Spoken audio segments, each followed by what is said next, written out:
dit qu'elle le courbe. Et cette courbure contrôle ensuite comment les objets se déplacent. Ça, c'est le cœur de la relativité générale. Mais imaginez une seconde.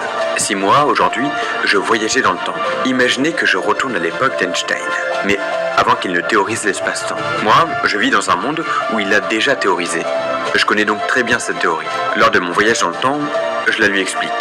Et c'est grâce à mes explications.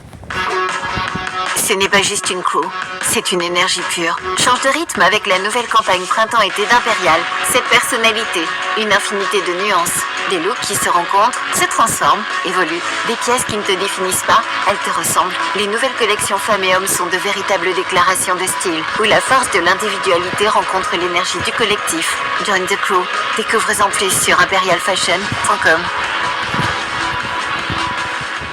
Explication qu'il pourra publier ses hypothèses et accessoirement marquer l'histoire des sciences. Sauf que dans cette histoire imaginaire, il n'a rien découvert.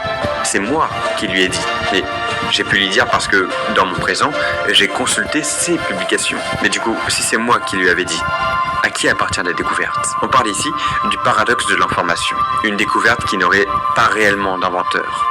Une découverte qui voyage dans le temps jusqu'à ce qu'on ne sache plus d'où elle vient. C'est précisément un paradoxe temporel. Et préparez-vous parce que c'est que le premier de cette vidéo. Et on n'a pas fini de se faire des nœuds au cerveau. Enfin bref, même si j'aime bien l'idée selon laquelle c'est moi qui aurais soufflé l'idée de la relativité à Einstein, ce n'était qu'imaginaire. Et en vrai, peu importe qui l'a découverte, à partir de là, tout change. Parce que on comprend enfin de nouvelles choses qu'on n'osait même pas imaginer. Le temps peut se dilater. Les distances peuvent se contracter. Et les paradoxes apparaissent. Sauf que maintenant, ils ne sont plus illogiques. Ils sont la conséquence directe de ce lien profond entre l'espace et le temps. Et c'est pour ça qu'aujourd'hui, quand vous montez dans un avion, vous ne faites pas que traverser le ciel. Vous traversez aussi l'espace-temps. Alors oui, l'exemple de l'avion permet de comprendre simplement. Mais c'est une échelle minuscule comparée à la taille de l'univers. Parce qu'un avion, aussi rapide soit-il, ça reste très lent à l'échelle cosmique. On parle de quelques centaines de kilomètres par heure. Alors que la lumière, elle, parcourt la Terre plus de 7 fois en une seconde. Donc, si déjà, à notre échelle terrestre, le temps peut se dilater, même un tout petit peu, imaginez ce que ça donne quand on commence à s'approcher des vitesses proches de celles de la lumière. C'est à cause de ces vitesses folles qu'à l'échelle de l'univers, le temps n'est plus du tout une horloge bien sage, accrochée au mur. Il devient élastique. Il se tend, il se comprime. Par exemple, si vous partiez dans un vaisseau spatial ultra rapide, pour vous, une année pourrait passer normalement. Mais sur Terre, pendant ce temps-là, des décennies, voire des siècles pourraient s'écouler. Alors, on pourrait se poser la même question. Combien de temps pourrait durer votre anniversaire? Pour vous, il durerait toujours 24 heures.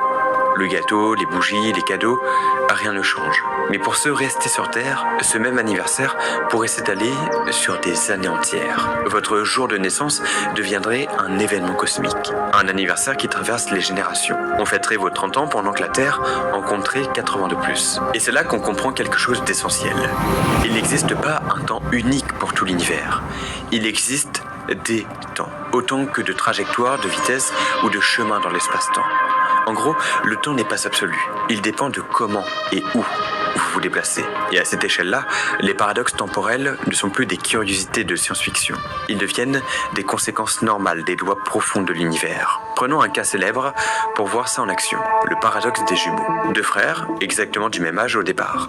L'un embarque pour un voyage spatial à une vitesse extrême. L'autre reste sur Terre, les pieds bien ancrés au sol. Et là, la surprise arrive pendant le trajet. Pour celui qui file dans l'espace, les secondes ne s'enchaînent pas au même rythme. Lorsqu'il revient, le verdict est sans appel. Ils se retrouvent, mais ils n'ont plus le même âge. Celui qui est parti a moins vieilli que celui qui est resté. C'est complètement dingue.